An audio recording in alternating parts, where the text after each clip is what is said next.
Thank you, Madam Chair. I'd first of all like to congratulate the honourable members who've also made their maiden speeches in this chamber this afternoon, and especially to congratulate the honourable member for Swindon North.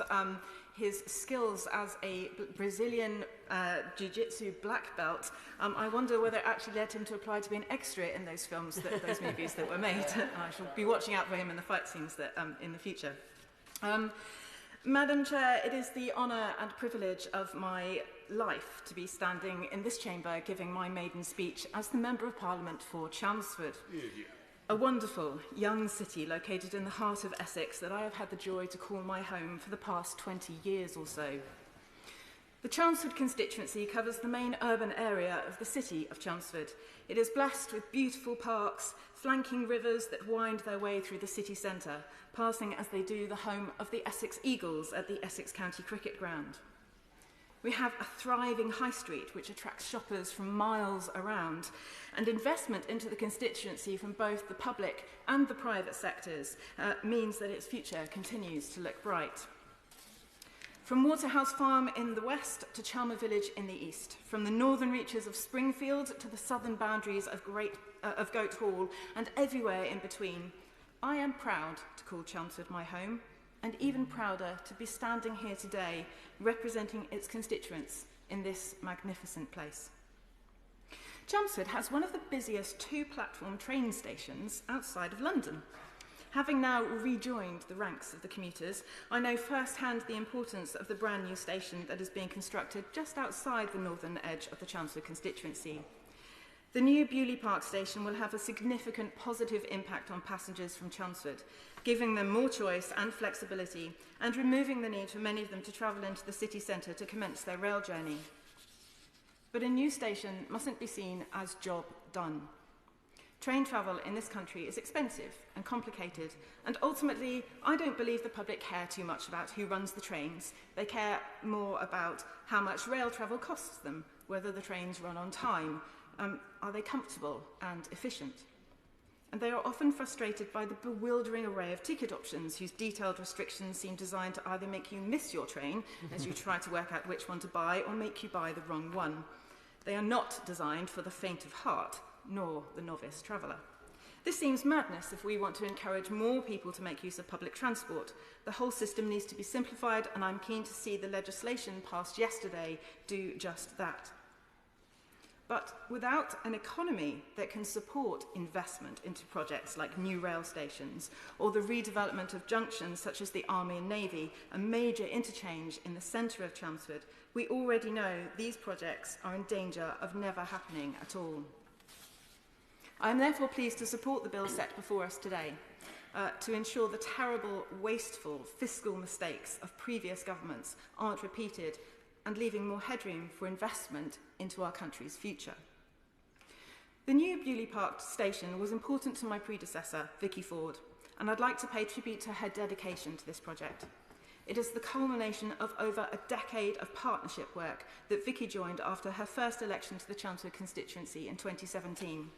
Knocking on doors throughout this year's campaign, many constituents were grateful for her help with issues they had raised with her. They also noticed her visible loyalty to her party, as she was rarely seen without her trademark blue nail polish to match her little blue car and an outfit that almost invariably included a splash of blue. I'd like to thank her for the time she spent serving the Chelmsford constituency. From the very bottom of my heart, I'd like to thank the constituents of Chelmsford who have placed their trust in me to represent them in this place. I know, Madam Chair, that they did not do so lightly. Indeed, it has taken 74 years of very careful consideration for the good people of Chelmsford to send to this place anyone other than a Conservative. And indeed, it has been 100 years since they made the choice to elect a Liberal to represent them. Now, this slow pace of electoral change in Chelmsford may lead those not familiar with Essex's first city to conclude that Chelmsfordians have little appetite for innovation. But, Madam Chair, nothing could be further from the truth. Among other things, Chelmsford has a rich and distinguished history in the world of science and technology, most notably for hosting the first ever entertainment radio broadcast in the United Kingdom in 1920 from the Marconi New Street Works, right in the centre of Chelmsford, featuring Dame Nellie Melba. This led to regular entertainment broadcasts from Great Baddow in the south of the constituency, and eventually to what we now know as the BBC. It's hard to spend much time knocking on doors in Chelmsford and speaking to Chelmsford residents without coming across someone who used to work for Marconi. Its modern-day successor, Teledyne E2V, located little more than a stone's throw away from the site of the original Marconi factories, has more than taken up the mantle of innovation in Chelmsford, and many of my constituents are now employed there. Think of any space mission of the past few decades, and the chances are that its imaging equipment contains components designed and built by Teledyne in Chelmsford. From NASA's New Horizons mission to Pluto in the Kuiper Belt, launched in 2006, to the planned 2028 launch of Ariel by the European Space Agency to observe the atmospheres of thousands of planets beyond our own solar system, Teledyne and its employees are reaching for the stars. And that's what I want everyone to have the opportunity to do, to reach for the stars, to feel that sense of opportunity, to know that even the sky isn't the limit. But we can only do that if we invest. And the very best place for that investment is in our children and young people. We're lucky in Chelmsford to have excellent schools. And I'd like to thank the teachers and other school staff who work so hard every day to give the children that we entrust into their care the best possible start in life. But they are increasingly doing so with their hands tied behind their back, with dwindling resources, crumbling buildings, and ever greater workloads. I am the first in my family to go to university, the first to be elected to any public office, let alone a member of this house. I have been able to achieve this because I have a loving and supportive family, lots of incredible campaign volunteers, and, of course, a sizable dose of luck. But I also know that a critical part of my success is owed to the amazing state school education that I received, the dedicated and inspirational teachers that I was lucky enough to be taught by throughout my school life, and the extracurricular activities, in my case largely music-based, that broadened my horizons and lifted my eyes to the stars. I worry that is not the overwhelming experience of those going through our education system today. I worry that children are going through the day with little or no food in their bellies. I worry that schools are having to cut clubs because they no longer have the time or the resources to hold them.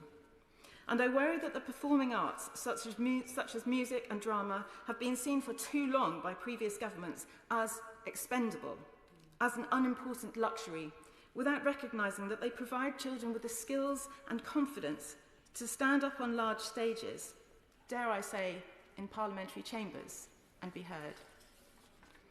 And if you're a child with special educational needs or disabilities, well, good luck with that, because the system is utterly, tragically, devastatingly broken. But I also take hope from the wind of change that blew just a couple of months ago. We already know that there will be difficult choices ahead. But my hope is that we recognise that investing early on, giving children the best possible start, can pay much greater dividends in the future. When Guglielmo Marconi brought his fledgling inventions and experiments to the United Kingdom in 1896, he did so because he believed that this is a country that can see potential and will invest in that potential for the long term.